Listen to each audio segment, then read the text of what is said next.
நானா நானில என்ன நடக்குது தெரிந்து கொள்ள உடனே கால் பண்ணுங்க. MCR Pure Cotton Club, formals and casual shirts. Rubilux Paints, best quality, best value for money. உங்கள் பேர் சொல்லும் பெயிண்ட்.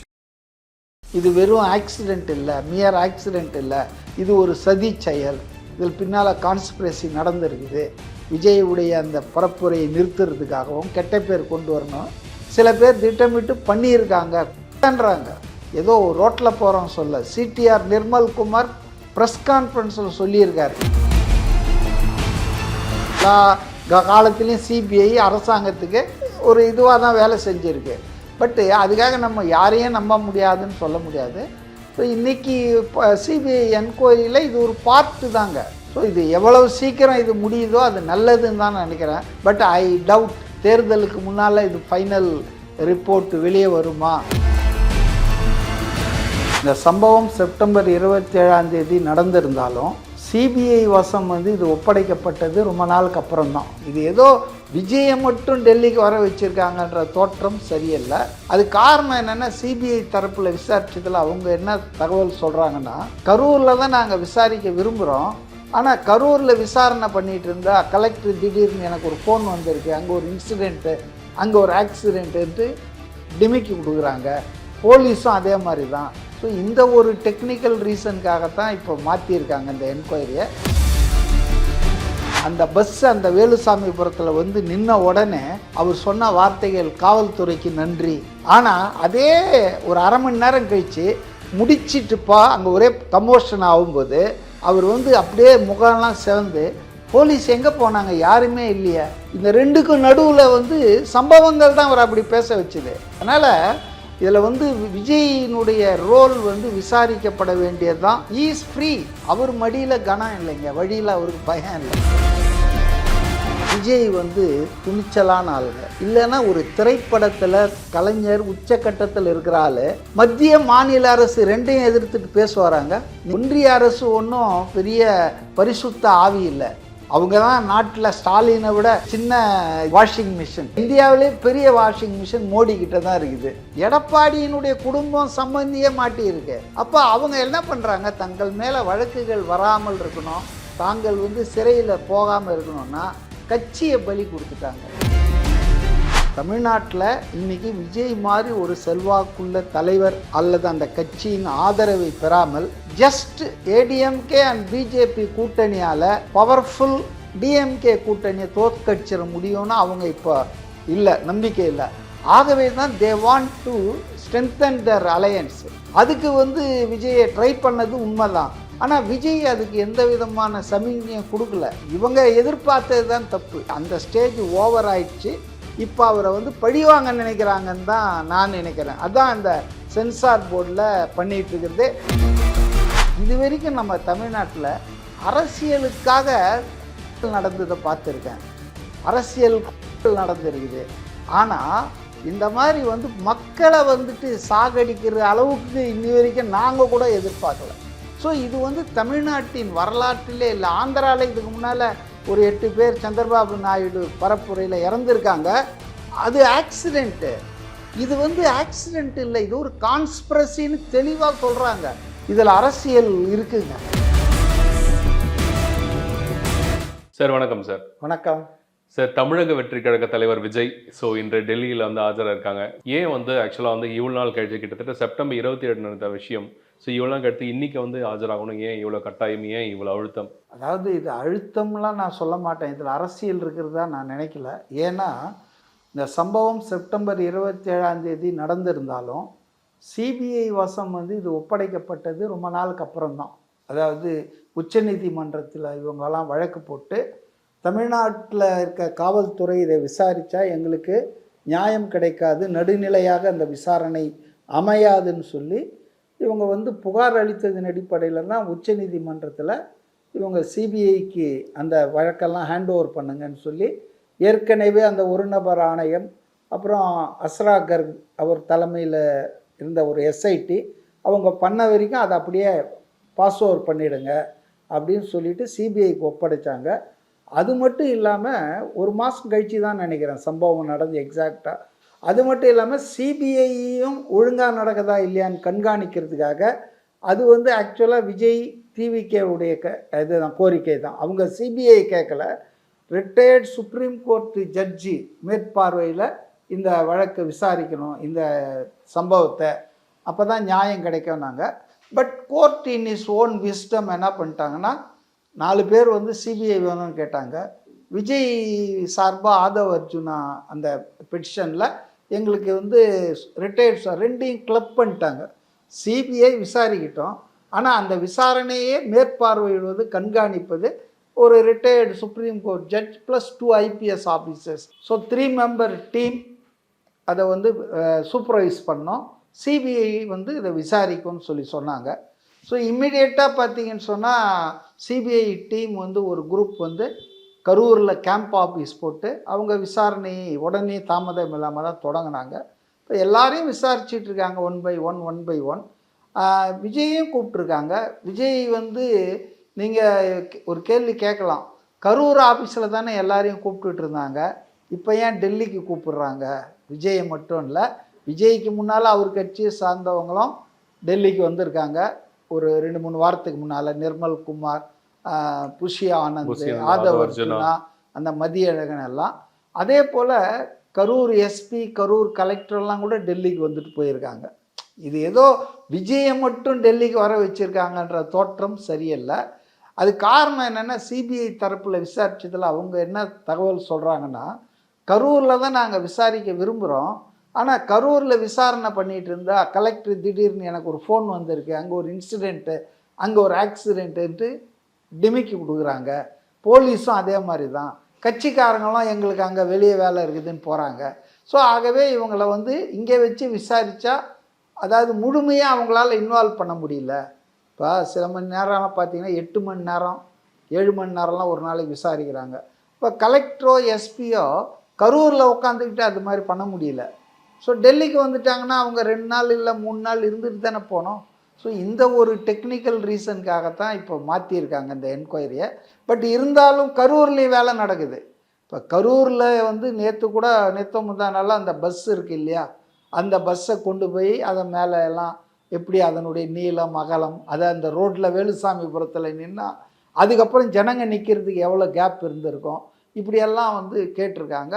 இந்த டிரைவரை கூட கரூரில் தான் விசாரிச்சிருக்காங்க. அதனால் ப்ரீமியம் இன்வெஸ்டிகேட்டிவ் ஏஜென்சி சிபிஐன்றது, அது மேலே வந்து ஒரு குறை இருக்குது, அது ஒரு குண்டு கிளி, யார் ஆட்சி இருக்காங்களோ அவங்க சொல்கிறத சொல்லுன்றதெல்லாம் உண்மைதான்னாலும், அப்படி பார்த்தா எல்லா ஸ்டேட் கவர்மெண்ட் போலீஸும் அதே மாதிரி தான். எல்லா காலத்துலேயும் சிபிஐ அரசாங்கத்துக்கு ஒரு இதுவாக தான் வேலை செஞ்சுருக்கு. பட்டு அதுக்காக நம்ம யாரையும் நம்ப முடியாதுன்னு சொல்ல முடியாது. ஸோ இன்றைக்கி சிபிஐ என்கொயரியில் இது ஒரு பார்ட்டு தாங்க, இன்னும் கூட விசாரிப்பாங்கன்னு நான் நினைக்கிறேன். உதாரணத்துக்கு என்னுடைய கணக்குப்படி செந்தில் பாலாஜி கரூர் லோக்கல் எம்எல்ஏவை அவங்க கூப்பிடல இன்னும்.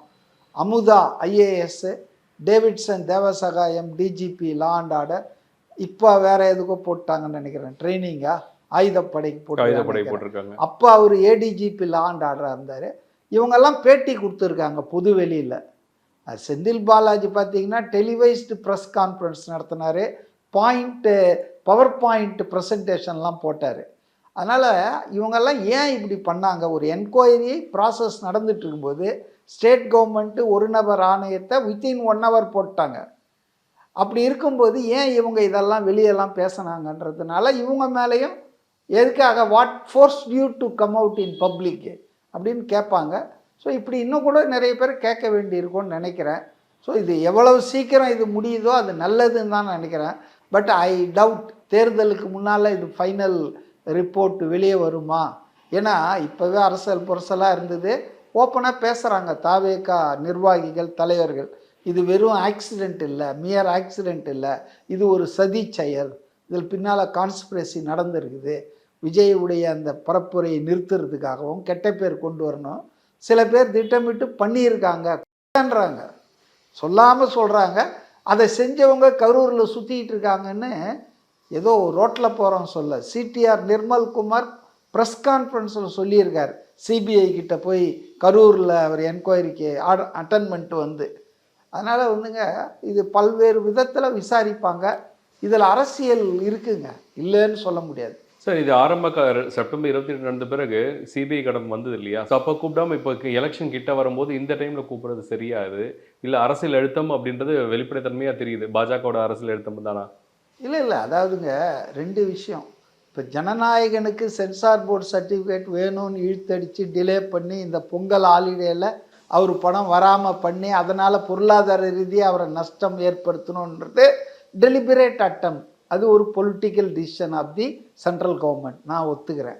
ஆனால் இது இந்த சிபிஐயில் இவரை இப்போ கூப்பிடுறது ஏன் அப்போ கூப்பிடலன்றதெல்லாம் ஐ டோன்ட் திங்க். அது ஒரு ப்ராசஸ்ங்க.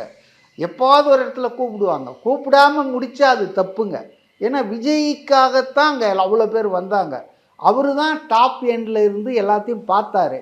நீங்கள் நல்லா ஞாபகப்படுத்தி பார்த்தீங்கன்னா அந்த பஸ் அந்த வேலுசாமிபுரத்தில் நின்ன உடனே அவர் சொன்ன வார்த்தைகள், காவல்துறைக்கு நன்றி, அவங்க இல்லைன்னா நாங்கள் இந்த மக்கள் வெள்ளத்தில் நின்று இந்த இடத்துக்கு வந்திருக்க முடியாது அப்படின்னு நன்றி சொன்னார். ஆனால் அதே ஒரு அரை மணி நேரம் கழித்து முடிச்சிட்டுப்பா அங்கே ஒரே கமோஷன் ஆகும்போது அவர் அப்படியே முகம்லாம் சிவந்து, போலீஸ் எங்கே போனாங்க, யாருமே இல்லையா, காவல்துறை இது மாதிரி இருக்கக்கூடாது, ஜனங்களை பாதுகாக்கணும், காட்சிகள் மாறும் ஆட்சிகள் மாறும், இதெல்லாம் நீங்கள் இப்படி நடக்கக்கூடாதுன்னு கடுமையாக சொற்கள் பயன்படுத்தினார். யூ சி ½ அன் ஹவரில் போலீஸை பாராட்டி நன்றி சொன்ன ஒருத்தர், தமிழ்நாடு போலீஸை, ஒரு அரை மணி நேரம் கழிச்சுன்னா இந்த ரெண்டுக்கும் நடுவில் சம்பவங்கள் தான் அவர் அப்படி பேச வச்சுது. அவருக்கு ஒன்றும் போலீஸை திட்டணுன்ற எண்ணம் இருந்தால் முதல்ல வாழ்த்தி இருக்க மாட்டார். ஸோ அவர் பொறுத்தவரை டிஸ்பேஷனேட்டாக தான் பார்க்குறாரு. அதாவது நல்லது பண்ணால் பாராட்டுறாரு, தப்பு பண்ணுறாங்க இப்போ போதுமான அளவுக்கு காவலர்கள் அங்கே போடலை அப்படின்றது தான் மெயின் குற்றச்சாட்டு. பாதுகாப்பு ஏற்பாடுகளில் கவனம் செலுத்தலை லோக்கல் அட்மினிஸ்ட்ரேஷன், கலெக்டர், எஸ்பி, அதுதான் அங்கே மெயினாக தாவேகாவினர் பொதுமக்கள் குற்றச்சாட்டு. ஆனால் திமுகவினர் அரசு தரப்பு என்ன குற்றச்சாட்டு தெரியுமா, இவர் லேட்டாக வந்தார், வேணும்னே லேட்டாக வந்தார், இது என்னவோ இவருக்கு கூட்டமே கூடாத மாதிரியும், இவர் லேட்டாக வந்தால் தான் கூட்டம் சேர்ந்து இருக்குன்ற மாதிரியும் ஒரு பிரச்சாரத்தை இவங்க முன் வச்சாங்க. அதனால் இதில் விஜயினுடைய ரோல் விசாரிக்கப்பட வேண்டியது தான். அவர்கிட்ட இருந்து இன்புட்ஸு வாங்கணும், அவருக்கு என்னெல்லாம் இருக்குது. ஏன்னா விஜயை பற்றி நமக்கு தெரியும், வெளிப்படையாக எங்கேயும் பேச மாட்டார். அப்போ அதெல்லாம் இன் கேமராவில் தனியாக தான் அவங்க விசாரணையில் தான் வாங்குவாங்க. அவர் ஒரு மாமூல் அரசியல்வாதி மாதிரி அடித்து விட மாட்டார், இது பண்ணிட்டாங்க அதை பண்ணிட்டாங்கன்னு. ஸோ அப்படி இருக்கிறவருக்கு அதை விசாரணை கூப்பிட்டதில் பாலிட்டிக்ஸ் இருக்கிற மாதிரி தெரில. அதில் இதில் அது ஒரு ப்ராசஸ் தாங்க. சிபிஐ தான் முடிவு பண்ணணும் யாரை முதல்ல கூப்பிடணும், யாருக்கிட்ட வாங்கிட்டு அப்புறம் இன்னொருத்தர்கிட்ட அதை கவுண்டர் பண்ணால் நல்லா இருக்கும்ன்றதெல்லாம் that is the prerogative right of the investigating agencies. நம்ம போயிட்டு எலெக்ஷன் வருது இப்போ கூப்பிடாத முடிஞ்ச இல்ல. கடந்த ஒரு வாரத்துல மட்டுமே என்னன்னா வாகனத்தை பறிமுதல் செய்யறதாகட்டும், சரி பறிமுதல்லாம் செய்யலைங்க, அந்த வார்த்தைகளே தவறுங்க. அவங்க வாகனத்தை எங்களுக்கு கொடுங்க இன்ஸ்பெக்ஷனுக்கு, இன்ஸ்பெக்ஷன் இப்போ சிபிஐ கிட்ட வரும்போதே அப்பயே அவங்க கிட்ட ஒப்படைக்கும் போதே வாகனத்தை முதல்ல வாங்கியிருக்கணும். ஏன்னா வாங்கின பிறகு எனக்கு இவ்வளவு காலம் தாழ்த்தி வாங்கும்போது அவங்க உள்ள கேமரா வச்சிருக்கலாம், என்ன வேணா வச்சிருக்கலாம். அப்படி இருக்கும்போது அது மாறுறதுக்குடைய சாத்தியமும் இருக்கு இல்லையா? I agree with your point. ஆனால் இன்வெஸ்டிகேட்டிவ் ஏஜென்சிஸ், இன்வெஸ்டிகேட்டிங் ஆபீசர்ஸ் தான் இல்ல. அப்போ ஆரம்பத்துக்கு விஜய்க்கு சப்போர்ட் ஆகும், இப்போ அவர் கூட்டணி வரலன்றதுக்காக நெகட்டிவ் ஸ்டாண்ட் எடுக்கிறது. அதெல்லாங்க இதெல்லாம் எடுத்ததால அவர் கூட்டணிக்கு போயிடுவாரா, இல்லை அவருடைய ஸ்டாண்டு மாறிடுவாரா? அதனால் அதெல்லாம் அப்படி பிஜேபி நினைச்சாங்கன்னா they are living in fool's paradise. அவங்க அவரை பழிவாங்க தான் இப்போ நினைப்பாங்க. அந்த ஸ்டேஜ் போயிடுச்சுன்னு நினைக்கிறேன். நீங்கள் சொல்கிற ஸ்டேஜ் இருக்குல்ல, அவரை கூப்பிட்டு இவங்க கூட்டணிக்குள்ளே சேர்த்து திமுகவுக்கு எதிரான வாக்குகள் சிதறாமல் ஒன்று சேர்த்து திமுகவை ஆட்சியிலேருந்து அகற்றணும் அப்படின்ற அந்த எய்ம் அவங்களுக்கு இருந்தது பல மாதங்களாக. இன்டைரக்ட்லி டைரக்ட்லி அவருக்கு அழைப்பெல்லாம் கொடுத்துட்டே இருந்தாங்க. தமிழிசை, நயினார் நாகேந்திரனே பல முறை கூப்பிட்டுருக்காரு. கூட அமித்ஷா கூட 2 முறை ஃபோன் செய்த தகவல் கூட இருக்கு. அது தெரியாது, அதெல்லாம் ஊர்ஜிதப்படுத்தப்படாத தகவல். ஆனால் BJP top leadership they know. தமிழ்நாட்டில் இன்னைக்கு விஜய் மாதிரி ஒரு செல்வாக்குள்ள தலைவர் அல்லது அந்த கட்சியின் ஆதரவை பெறாமல் ஜஸ்ட் ஏடிஎம்கே அண்ட் பிஜேபி கூட்டணியால் பவர்ஃபுல் டிஎம்கே கூட்டணியை தோற்கடிச்சிட முடியும்னு அவங்க இப்போ இல்லை, நம்பிக்கை இல்லை. ஆகவே தான் they want to strengthen their alliance. அதுக்கு வந்து விஜயை ட்ரை பண்ணது உண்மைதான். ஆனால் விஜய் அதுக்கு எந்த விதமான சமிக்ஞையும் கொடுக்கல. ஏன்னா அவர் ரொம்ப தெளிவாக ஃப்ரம் டே நம்பர் 1 சொல்லிட்டாரு, இது அரசியல் எதிரி திமுக, அதை ஆட்சியிலேருந்து அகற்றணும். இது வந்து மக்களை மத ரீதியாக துன்புறுத்தி பிரித்தாளுகிற ஒரு சித்தாந்த எதிரின்ட்டாங்க. சித்தாந்த எதிரி பாஜகன்னு மட்டும் இல்லை, பெரியார் என்னுடைய தலைவர்களில் ஒருவர், கொள்கை தலைவர் ஒருத்தர்னு சொல்கிறாங்க. அதனால் how can you will compromise with that? அதனால் இவங்க எதிர்பார்த்தது தான் தப்பு. விஜய் வந்து தங்களுக்கு மிரட்டல்னா வந்துடுவார் அப்படிலாம் பண்ணி இன்னமும் அப்படி அந்த ஸ்டேஜ் ஓவர் ஆயிடுச்சு. இப்போ அவரை வந்து பழிவாங்க நினைக்கிறாங்கன்னு தான் நான் நினைக்கிறேன். அதுதான் அந்த சென்சார் போர்டில் பண்ணிகிட்டு இருக்கிறது. ஹைகோர்ட்டில் தனி நீதிபதி தீர்ப்பு கொடுத்த அடுத்த செகண்டே போய் ஃபஸ்ட்டு பெஞ்சில் ஹைகோர்ட்டில் சீஃப் ஜஸ்டிஸ் கிட்ட மேல்முறையீடு பண்ணுறதெல்லாம் கேள்விப்பட்டிராத ஒன்று.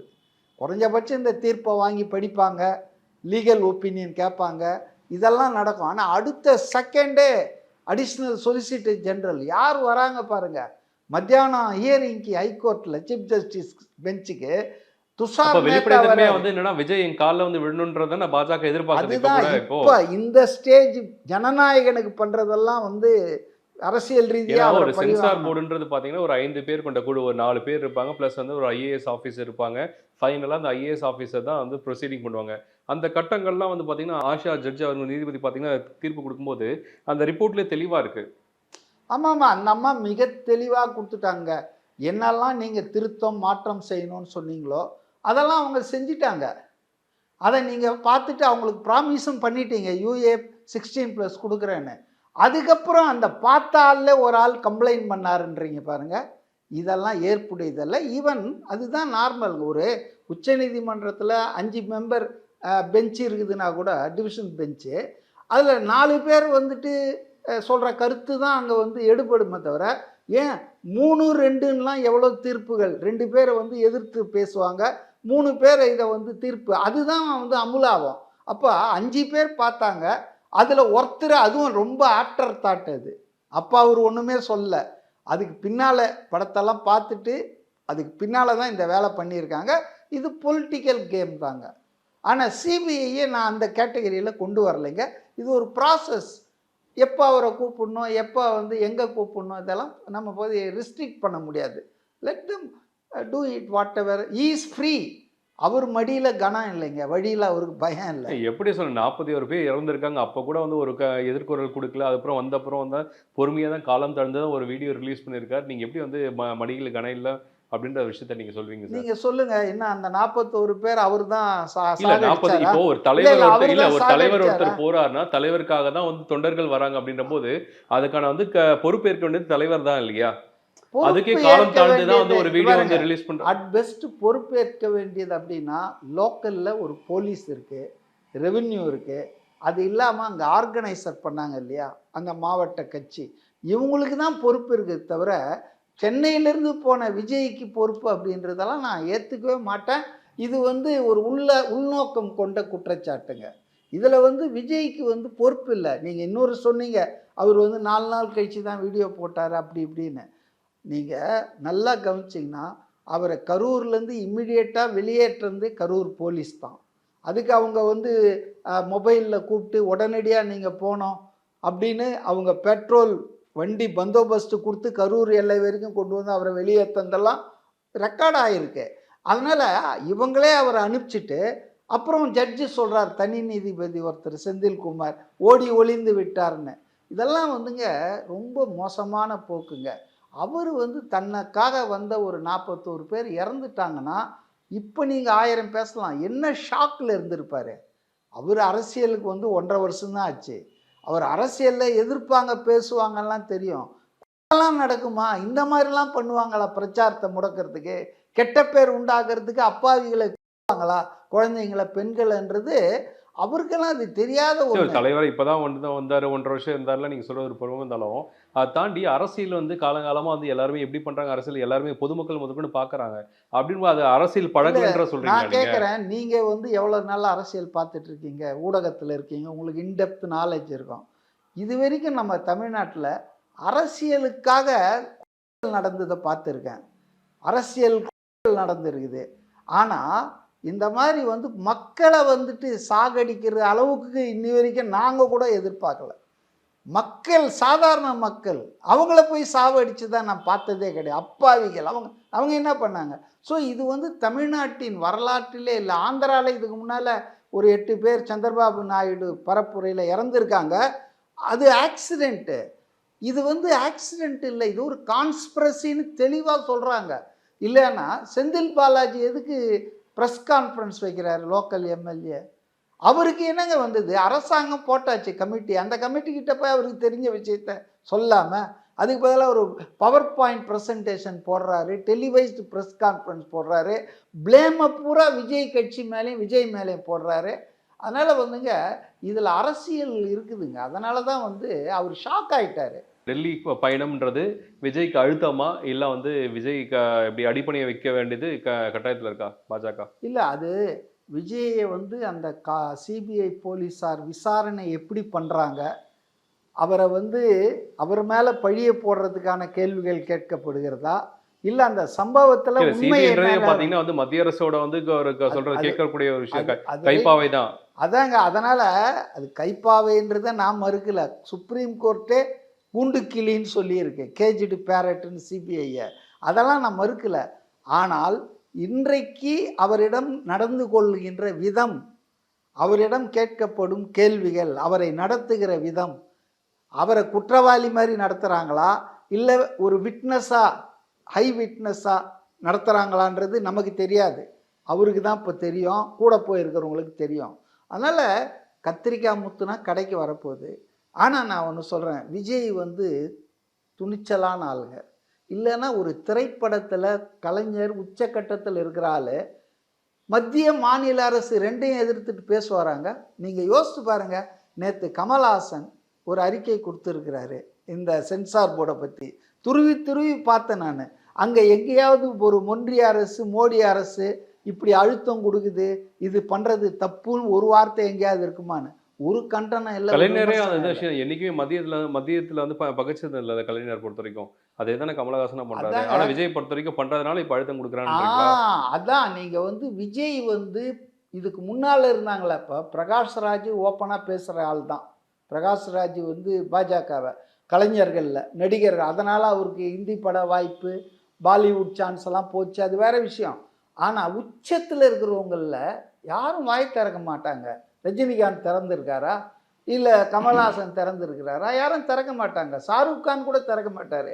ஆனால் இங்கே விஜய் வந்து அவர் வந்து ஆட்சியில் இருக்கும்போதே ஆட்சியாளர்களுக்கு எதிராக வசனம் பேசுனதாக இருக்கட்டும், அல்லது அரசியல் கட்சி தொடங்கின பிறகு போத் சென்ட்ரல் அண்ட் ஸ்டேட் கவர்மெண்ட்ஸை அட்டாக் பண்ணதாக இருக்கட்டும், அவர் வந்து துணிச்சலுங்க. அவரை வந்து இவங்க கையை முறிக்கிடலாம், இவர் வந்து நம்ம மிரட்டிடலான்னு நினச்சாங்கன்னா அது வந்து இவங்களையும் பார்ப்பாரு, அவங்களுக்கு மேலே இருக்கிறவங்களையும் பார்ப்பாரு. அதான் என்னுடைய அண்டர்ஸ்டாண்டிங். சரி, இது கரூர் சம்பவம் ஒரு பக்கம் இருந்தாலும் இப்போ அதிமுக தரப்பில் வந்து கொரோனா கேஸ் ஆகட்டும் மற்ற வழக்காகட்டும் சரி, பாஜக கூட கூட்டணியே வைக்க மாட்டேன்னு சொன்ன எடப்பாடியை வந்து கூட்டணியை வைக்க வச்சுட்டாங்க பாஜக.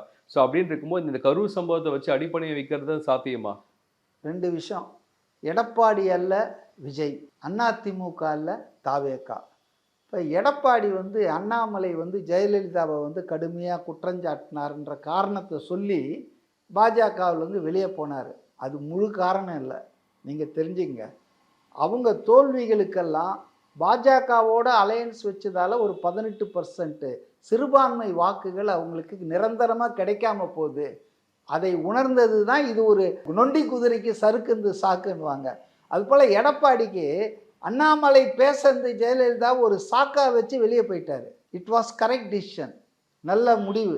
ஆனால் அதுக்கப்புறம் அவர் ஏன் சட்டசபை தேர்தலுக்கு முன்னால் வந்தார்னா, அவருடைய மைத்துனர், சம்பந்தி, அவர் பையன், 2வது எஸ்பி வேலுமணி, இப்படி பல அமைச்சர்களின் ஊழல்கள் மீதான விசாரணை என்ற கத்தி தொங்கிட்டு இருக்கு. இப்போ ஒன்றிய அரசு ஒன்றும் பெரிய பரிசுத்த ஆவி இல்லை. அவங்க தான் நாட்டில் ஸ்டாலினை விட, ஸ்டாலின்கிட்ட சின்ன இது தான் இருக்குது, என்னது வாஷிங் மிஷின். செந்தில் பாலாஜியை போடுவார், இப்படி வந்தால் புனிதர் ஆகிடுவார். இந்த பக்கம் ஊழல்வாதின்னுவாங்க, இந்த பக்கம் தியாகின்னுவாங்க. பெரிய இந்தியாவிலே பெரிய வாஷிங் மிஷின் மோடி கிட்ட தான் இருக்குது. அவர் வந்து எல்லாத்தையும் போட்டு எடுத்துருவார். அப்போ எஸ்பி வேலுமணி, இவங்கெல்லாம் எடப்பாடிக்கு நெருக்குதல் கொடுக்குறாங்கன்றது மட்டும் இல்லை, எடப்பாடியினுடைய குடும்பம் சம்பந்தியே மாட்டியிருக்கு. அப்போ அவங்க என்ன பண்ணுறாங்க, தங்கள் மேலே வழக்குகள் வராமல் இருக்கணும், தாங்கள் வந்து சிறையில் போகாமல் இருக்கணும்னா கட்சியை பலி கொடுத்துட்டாங்க. இல்ல கட்சி நீங்க சொன்னது பலி ஆனால் கொடுத்து தாவேக்கா வந்துங்க அப்படி இல்லைங்க. தாவேக்காவை வந்து இவங்க என்ன தப்பாக கணக்கு போடுறாங்க. அவர் வந்து ரொம்ப வந்து துணிச்சல் மிக்க ஆள். ஸோ நீங்க சொல்ற மாதிரி ஒரு பக்கம் இருந்தாலும் எடப்பாடி ஒரு மாதிரி வாஷிங் மிஷின் போட்ட மாதிரி சொன்னா கூட அதே மாதிரி விஜயை வந்து பண்ண மாட்டாங்களா? சரி, நீங்கள் கேட்டதால சொல்கிறேன். ஏன் வந்து மலேசியாவுக்கு போச்சு, நீங்கள் சொல்கிறது எனக்கு புது ரீசனாக இருக்குது. பல பேர் இங்கே என்ன சொன்னாங்கன்னா, விஜய் பயந்துக்கிட்டு தமிழ்நாட்டில் அனுமதி கிடைக்காது, பிரச்சனை ஏதாவது வரும்னு இசை விழாவை மலேசியாவுக்கு தூக்கின்னு போயிட்டாருன்னு இப்படிலாம் சொன்னாங்க. இப்போ புதுசாக இருக்குது நீங்கள் சொன்னது. உண்மையில் என்னன்னா, அந்த மாலிக் இருக்கார் இல்லையா மலேசியாவில், அவர் தான் வந்து அந்த படத்தை திரையிடும் உரிமையை 10 கோடிக்கு வாங்கிறதுக்கு ட்ரை பண்ணியிருக்காரு அந்த தயாரிப்பு நிறுவனத்துக்கிட்ட. அவங்க 12 கோடி கொடுத்தா தான் நாங்கள் கொடுப்போம்னு சொல்லியிருக்காங்க.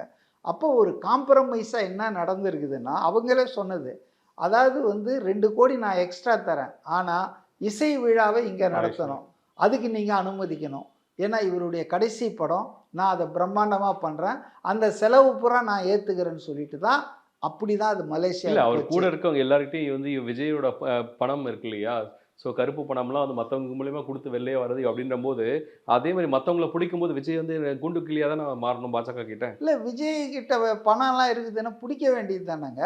அவர் தான் தேவை வரும்போது பாஜக கையில் எடுக்கிறதில்ல சார். 2.5 வருஷமா அவர் அடிச்சிட்டு இருக்காருங்க. விக்கிரவாண்டியிலேருந்து இன்னைய வரைக்கும் அவர் வந்து முன்வைத்த கால பின் வைக்கல. 2 பேரும் எனக்கு எதிரிட்டாரு, 2 கவர்மெண்ட்டும் எனக்கு ஆகாது. ஏன் வந்து பிஜேபி அதிகமாக அவர் பேசலை அப்படின்னா 2 காரணம் நான் ஃபீல் பண்ணுறேன். என்னன்னா, ஒன்று வந்து இப்போ ஃபோக்கஸ் வந்து அசம்பிளி எலெக்ஷனை தான் அவர் குறி வச்சிருக்காரு.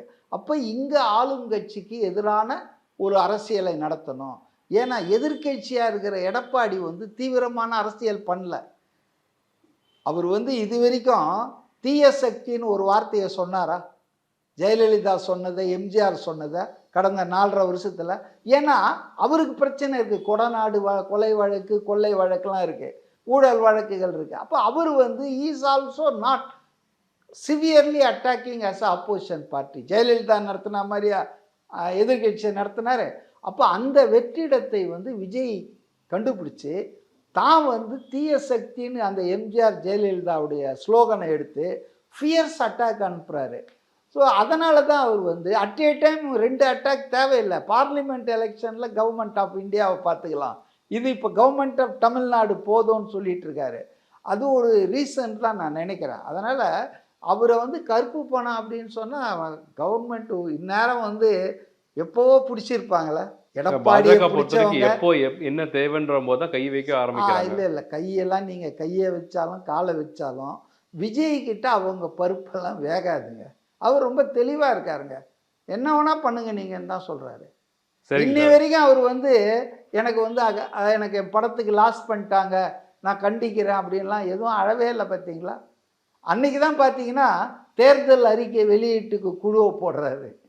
என்னைக்கு வந்து இந்த ஹைகோர்ட்லேருந்து இந்த மாதிரிலாம் தீர்ப்பு வந்து உடனே அதை வந்து ஸ்டே பண்ணுறாங்களோ அன்னைக்கு தான் வந்து தாவேகா சார்பாக வர அறிக்கை என்னன்னா, தேர்தல் அறிக்கை தயார் பண்ணுற டாக்டர் அருண்ராஜ் தலைமையில் குழு போடுறாரு. அதனால் அவர் இதை பற்றிலாம் கவலையே படலைங்க. சரிங்க சார், பொறுத்திருந்து பார்ப்போம். இந்த டெல்லி பயணம் வந்து விஜய்க்கு வந்து பாஜக கையில் தாவேகா வந்து சரண்டர் ஆகுதுன்றதை பொறுத்திருந்து பார்ப்போம் sir.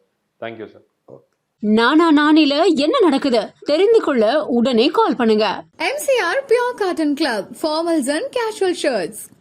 Rubilux Paints, best quality, best value for money. உங்கள் பேர் சொல்லும் பெயிண்ட்.